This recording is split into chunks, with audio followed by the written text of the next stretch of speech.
add value to your business, or do you want to just be this administrative person? And often if you look at your talent team and the caliber of talent in your company, they correlate. You could hire the best person for the job if they were in your candidate pool. All these individual employees, one by one, together, their voices all come together to articulate the culture of the company. Recruiting now, to me, is a very tech-savvy role, right? So you have to be good at technology, and that's a skill you need to look at when you're hiring recruiters these days. Welcome back, ladies and gentlemen. This is Sean Simmerly, your co-host of Hiring on All Cylinders here at HR Tech, joined by the phenomenal Mike Trigg, CMO at Intello. I know, phenomenal, right? Phenomenal. That's high pilling. They take it, you know. Mike, good to have you here. Absolutely. Glad to be here. Of course. So we're just kind of keeping the ball rolling. I know many of you are probably familiar at this point with the HR Tech conference floor noise. So I appreciate you for dealing with the constant murmur in the background. But it's like you're there. It's like you can feel the buzz. It's real. Exactly. Feel the energy. That's right. It's real. It's virtual reality, except only auditory virtual reality. So sitting with us, I think it's time that we deal with a mad scientist, or at least the proclaimed mad scientist of online recruiting. That's what they call me. That's what they call you, Chris Russell. Chris is here to join us on Hiring on All Cylinders today. Thanks so much for joining us, Chris. Yeah, my pleasure. I'm a first-time listener, or a long-time listener, first-time caller. First-time caller. There you go. There it is. So Chris has done a whole bunch of different things in the talent space. Former founder of allcountyjobs.com. Yep, it was a local job board. Beautiful. And has done a number of different things as well. Built that into a six-figure business. Cashed out, actually pursued Career Cloud, which is yep. Another startup. Beautiful. And then most recently launched a consulting practice at RecTech Media, where you help other HR tech vendors with marketing, strategy, and product development. Yeah, and even before that, though, I became a recruiter for a couple of years. As a corporate recruiter. So I have walked a mile. Unique experience of both vendor and practitioner, which I think is pretty unique out there. Beautiful. So you've been in the trenches, as they say. Yes. Cool. I never want to be accused of being writing about recruiting and not being a recruiter. So it's kind of one of the big reasons I did that. I love That's it. Great. Very cool. Let's kind of take a step back. So you also host a podcast as well. I do. Beautiful. So you are in conversations frequently with people that have big ideas about HR tech, big ideas about how to impact recruiting as we know it. So what are some of the, trends that you've seen in those conversations and just here at HR Tech in Las Vegas? Yeah. So I think a few things come to mind, and candidate experience is a big one overall. I had the chance to go see Short Gehring from Johnson & Johnson speak recently. He's actually an alum of the podcast, by the way. Oh, is he? Yeah, he was here last year. Yeah. Awesome. And what they did with their candidate experience from apply to hire is just incredible in terms of the effort they put into that and creating that consumer-like experience for their candidates. And so you're seeing more Fortune 500 companies like that start to get into that area of actually care about that process, which is, 5 years ago, no one cared about the candidate experience. Mm-hmm. So that's an interesting piece going on. I think, AI today at this show, AI was big last year, and it's even bigger this year, which I think was possible.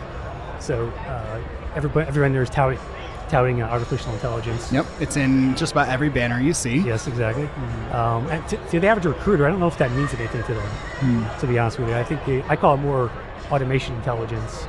I think that's something I have heard a lot at this show, sort of a backlash to all the buzzwords. Yes. I think people want to, the actual practitioners, the actual heads of talent want to understand how they can apply it to their actual process, improve their recruiting performance.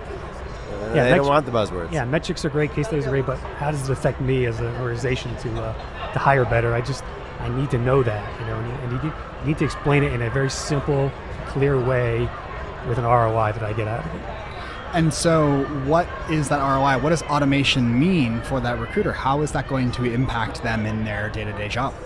Yeah, I think it's becoming, the virtual assistant is coming, if it's not here already in many aspects. We've seen the automation of recruiting come out with things like programmatic job advertising, which automatically, will spend your money online and job boards efficiently. Now we're getting to the recruiting assistant out there. I'm waiting for the day when we have the Google Duplex voice recruiting assistant in the market, where it makes cold calls to candidates for you. I think that's coming as well down the line. That makes a ton of sense. And I think going back to kind of this idea of AI and automation intelligence, where do you, I guess, see kind of recruiting automation going in the future? I think it's taking the recruiter's time and making it more efficient overall. So whether it's things like scheduling an interview automatically, automatically reaching out to candidates in a drip campaign, stuff like that. It's taking, I think it was you guys who said it was 13 hours of time spent that could be taken over by actual bots or other automatic process. That's a great stat I heard on that podcast with Lisa. And so the evolution of that is going to continue overall and make the recruiter's job much more easier to a point where their whole job is just closing, right? My friend Tim Sackett, who we should have on your podcast. We're actually talking to him tomorrow. Oh, good. He says recruiters should be just closers in the future. Right. They'll automatically get the talent sent to them, and it's just a matter of convincing them to come work for your organization at that point. Do you feel like that's a message that recruiting and talent acquisition leaders are, I assume, receptive to, of automating the low-value parts of their job and enabling them to spend more time on the high-value parts of the job? Well, I think the average recruiter is still hesitant with some of this stuff, right? Yeah.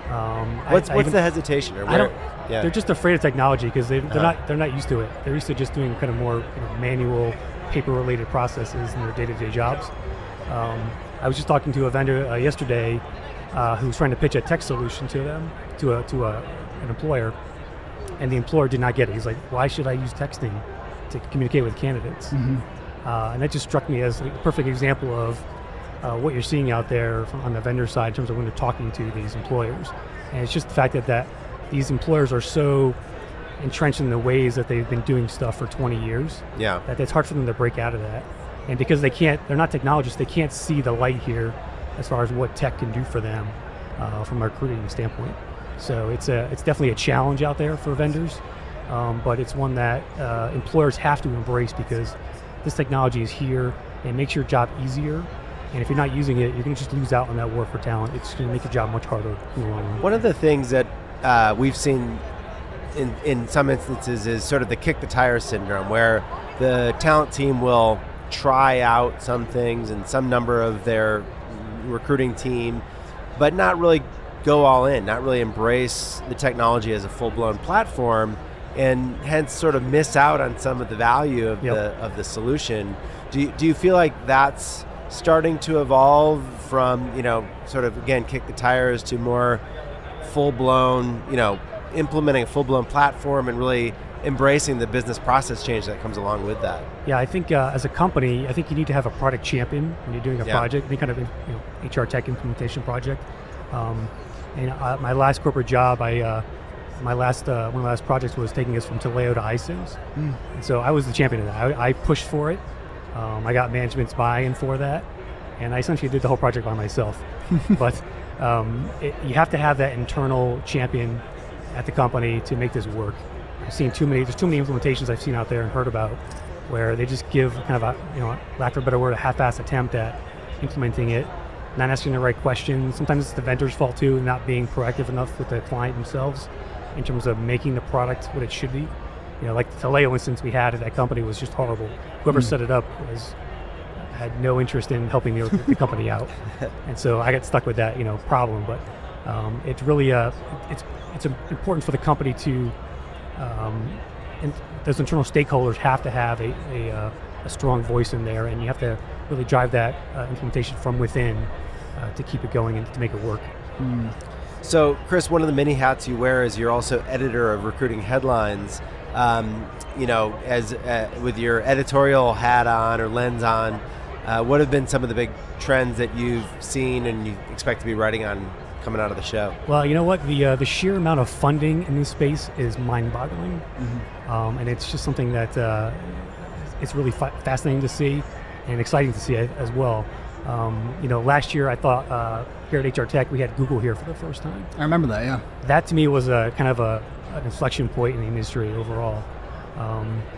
I think their entry and also Facebook's entry into the job space has really rejuvenated a lot of ideas. That's where all this money's coming from now. You're seeing, especially overseas, you're seeing a lot of investment in HR tech products over there. And so this whole renewed interest in the talent acquisition process and the hiring process is something that's going to continue. I mean, I don't know where it ends. Like there's so much money being poured into the space. It's incredible. I mean, who's going to use all this technology, right? Because employers are still having trouble implementing what's already out there. Right. So it's we'll see what happens. Well, I think that's exactly why so much money is being poured in, right? I mean, there are all of these different tools, and yet for some reason we still have this massive gap of jobs that are needed and individuals that are needed for those jobs. Yep. And that's the other thing too. Like recruiting now, to me, is it's a very tech savvy role, right? You have to be good at technology, right? And that's a skill you need to look at when you're hiring recruiters these days. So it's another reason why some companies struggle, because these recruiters that they've had on staff just haven't been that way. But I think the next generation of recruiter is going to be a very digital savvy person who can leverage technology well to make hires faster and more efficiently. That's a really interesting point. We actually did some research looking at our own candidate database to look at the increasing amount of people with titles around technology related things or data analysis related things in the HR and talent acquisition world. And it's really been a discernible uptick of those skill sets that have really come on just in the last 5 or 6 years. Yeah, recruiting operations, right? Recruiting operations, analysts. analysts, exactly. Yeah, people analytics, all that data needs somebody to manage it, and it's to me it's exciting because I love that kind of stuff. It's great to see companies starting to get to there at that point. Do you see IT organizations partnering with HR leadership in a more robust way than they maybe did in the past? You mean HR, like HR focused IT? Yeah, I mean specifically around, I guess maybe around the talent acquisition field. I mean, is that an area where you see more active IT involvement in the selection and internally implementation? With yeah, exactly. That's a good question. If you should be consulting your IT department, if you are implementing any kind of HR technology, because it's probably going to affect them as well. Yeah.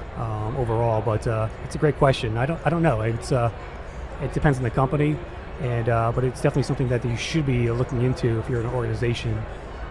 Is bringing in an IT perspective, to help with that. If you don't have those digital savvy skills already, bring in somebody from IT to help augment that and help implement the product that you want, because they can definitely help if you don't have that talent on board in your TA team.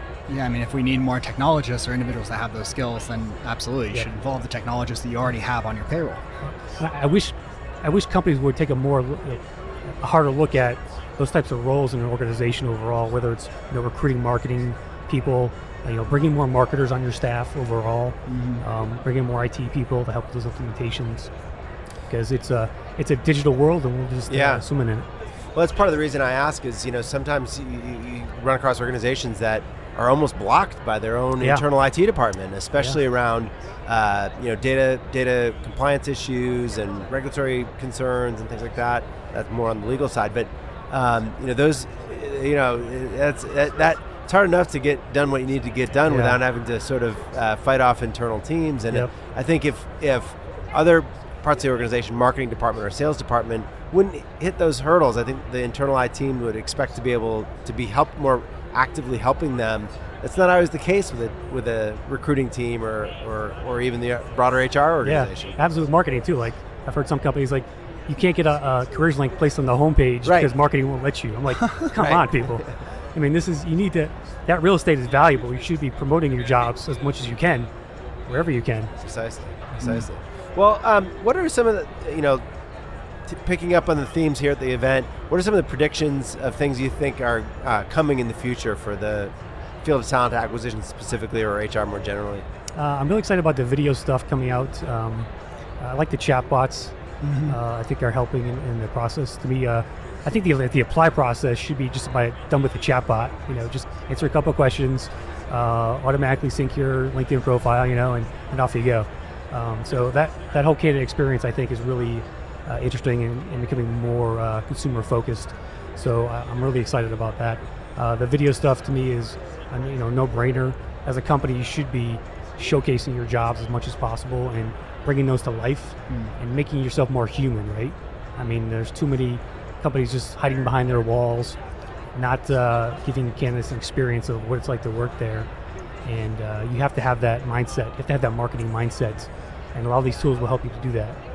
help you uncover, life at the company, and just make that more enviable for candidates out there. More human. Yeah, more human. At the end of the day, I mean, that's what it's all about. People to people talking. Yep. Very cool. Well, wonderful. Well, where can folks find out more about you and the work that you do? Awesome. Just go to rectechmedia.com and check us out there. Perfect. Well, this has been a lot of fun. Yes.